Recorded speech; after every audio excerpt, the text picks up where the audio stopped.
Assalamualaikum warahmatullahi wabarakatuh.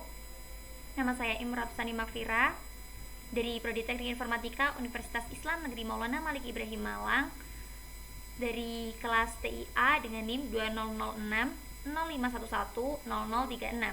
Di sini saya akan menjawab dari soal UTS Matematika Diskrit. Yang pertama adalah jelaskan alasan kita bisa mempercayai pernyataan jika saya terpilih dan Indonesia maju, maka Indonesia pasti maju. Dengan catatan diberikan tanda kurung agar lebih mudah mengubahnya menjadi bentuk P dan Q. Gunakan pengetahuan mengenai tautologi, kontradiksi, dan kontingensi.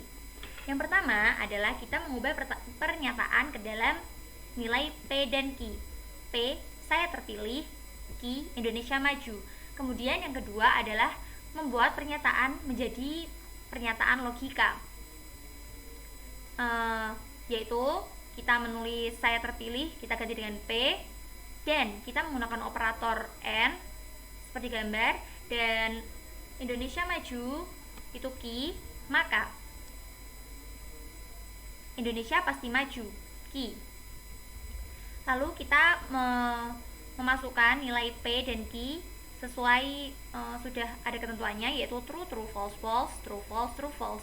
Kemudian kita mengerjakan yang kolom ketiga, P dan Q, true and true, true, true and false, false, false and true, false, false and false, false. Kemudian lanjut ke nomor 4, P dan Q, maka Q.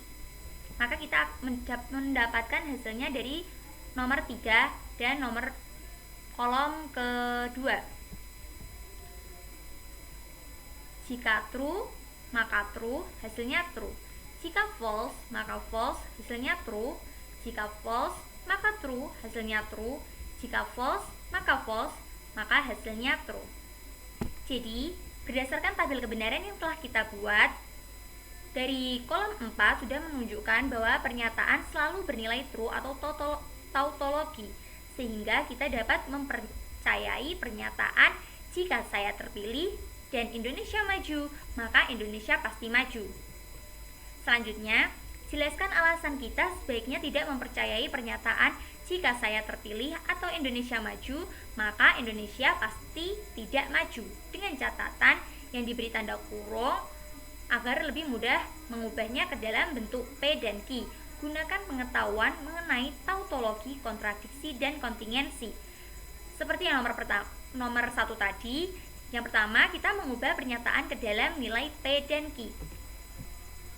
Saya terpilih, kita ibaratkan P, kemudian Indonesia maju itu Q. Maka Indonesia pasti tidak maju. Itu adalah negasi Q. Yang pertama kita membuat pernyataan menjadi pernyataan logika, maka P or Q, maka negasi Q. Selanjutnya kita membuat tabel kebenaran di mana sebaiknya kita tidak mempercayai pernyataan tersebut. P dan Q sudah tetap, yaitu true true, false false, true false, true false. Selanjutnya kita ke kolom 3, yaitu negasi Q, kebalikan dari Q. Jadi true kebalikannya false, false true, true false, false true. Lanjut ke kolom 4, yaitu P atau Q. Maka kita dapat melihat dari kolom 1 dan 2. True or true, true. True or false, true. False or true, true. False or false, false. Kemudian kita lanjut ke kolom 5, yaitu P atau Q, maka negasi Q. Kita mendapatkan hasilnya dari kolom 4 dan 3. True maka false, false. True maka true, true. True maka false, false. False maka true, true. Jadi, dari tabel kebenaran yang sudah kita buat membuktikan bahwa pernyataan tersebut adalah kontingensi. Kontingensi itu kadang benar dan kadang salah. Jadi sebaiknya kita tidak mempercayai pernyataan jika saya terpilih atau Indonesia maju, maka Indonesia pasti tidak maju karena tidak memiliki nilai pasti true. Soal selanjutnya nomor 3, di antara sekelompok mahasiswa 100 orang, ternyata 44 orang suka mata kuliah matematika diskrit, 52 orang suka kalkulus, 42 orang suka bahasa Inggris, 16 orang suka matematika diskrit dan kalkulus, 15 orang suka matematika diskrit dan bahasa Inggris, 14 orang suka kalkulus dan bahasa Inggris, dan 5 orang tidak suka ketiga pelajaran tersebut. Yang pertama, kita menggambarkan diagram Venn untuk menunjukkan keadaan di atas. Di soal hanya diketahui, yang tidak diketahui adalah yang menyukai ketiga-tiganya. Maka sebelumnya kita harus menentukan ketiga-tiganya terlebih dahulu di poin soal yang 3B. Untuk mengetahui siswa yang tidak menyukai keduanya, yaitu seluruh anggota 100 dikurangi yang tidak suka ketiganya, yaitu 5. Kemudian kita masukkan anggota matematika yang suka matematika diskrit, kalkulus, bahasa Inggris, dan menyukai ketiga-tiganya, dikurangi irisan matematika diskrit dan kalkulus, ditambah irisan matematika diskrit dan bahasa Inggris, ditambah irisan dari kalkulus dan bahasa Inggris. Kita masukkan nilainya, 100 dikurangi 5 sama dengan 44 ditambah 52 ditambah 42 ditambah X, dikurangi 16 ditambah 15 ditambah 14. 100 kurangi 5, 95 sama dengan jumlah dari sini 138 ditambah X dikurangi 45, jadi 95 sama dengan X plus 93, jadi X sama dengan 2. Jadi yang menyukai ketiganya adalah 2 siswa. Kita kembali ke diagram Venn-nya. Diketahui matematika, kita masukkan dulu terlebih dahulu yang menyukai ketiga-tiganya, yaitu 2. Lalu ke irisan matematika diskrit dan kalkulus. Diketahui di soal 16 dikurangi 2 yaitu 14. Kemudian kalkulus dan bahasa Inggris 14 dikurangi 2 berarti 12. Kemudian matematika diskrit dan bahasa Inggris ada 15 dikurangi 2 sama dengan 13. Lalu untuk menentukan yang menyukai matematika saja, 44 dikurangi 14 dikurangi 2 dikurangi 13 hasilnya 15. Kemudian kalkulus ada 52 dikurangi 14 dikurangi 2 dikurangi 12 sisanya 24. Kemudian yang menyukai bahasa Inggris saja, yaitu 42 dikurangi 13 dikurangi 2 dikurangi 12, maka sisanya adalah 15. Dan yang tidak menyukai ketiganya ada 5 ditaruh di luar lingkaran. Selanjutnya yang C, berapa siswa yang suka matematika diskrit atau kalkulus? Berarti gabungan dari matematika diskrit dan kalkulus. Dapat kita tuliskan rumusnya.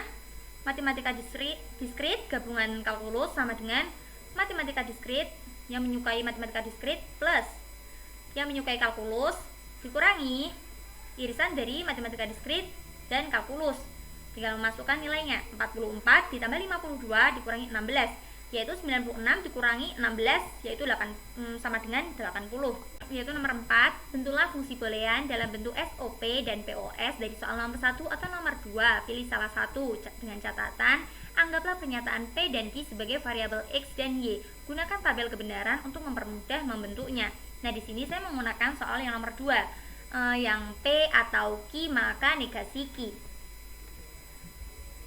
Dari nilai P atau Q maka negasi Q kan menghasilkan nilai false true, maka fungsi booleannya 0101. Lalu untuk membentuk SOP itu nilai-nilai peubah yang menghasilkan nilai fungsi 1 adalah 01 dan 11. Dapat kita lihat dari di tabel di minterm. Jadi fungsi SOP-nya 01 X aksen Y plus XY. SOP itu sebelumnya penjumlahan dari perkalian. Dapat ditulis M1 plus M3 dan dapat disederhanakan lagi dengan sigma 1, 3.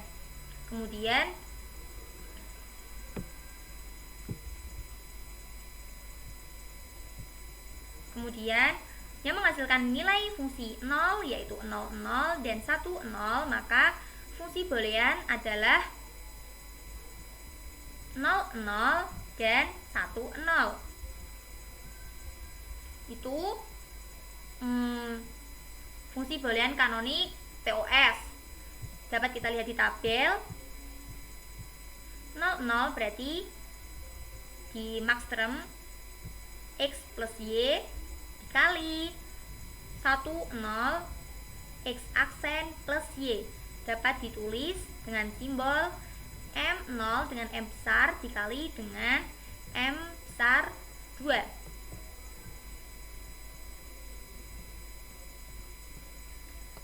Jelaskan pentingnya pemahaman materi dasar matematika diskrit dalam teknik informatika. Pertanyaan bantuannya, pada bagian apa materi dasar matematika diskrit berperan? Nah, matematika diskrit mengajarkan bahwa untuk berpikir secara matematis, sehingga para mahasiswa dapat mengerti argumen matematika. Di matematika diskrit juga mempelajari fakta-fakta dan cara penerapannya. Matematika diskrit digunakan sebagai landasan matematika di jurusan informatika seperti algoritma, struktur data, basis data, dan lain-lain. Dengan nilai pasti akan berpengaruh ke logical expression yang akan mendasari logaritma. Dan juga diskrit itu berperan serta penyusun dari komputer saat ini, terutama program computer science. Beberapa aplikasi dan program di komputer tidak lepas dari penerapan aplikasi matematika diskrit. Di antaranya operasi aljabar, peluang, statistika, dan lain-lain. Demikian dari saya, kurang lebihnya mohon maaf. Assalamualaikum warahmatullahi wabarakatuh.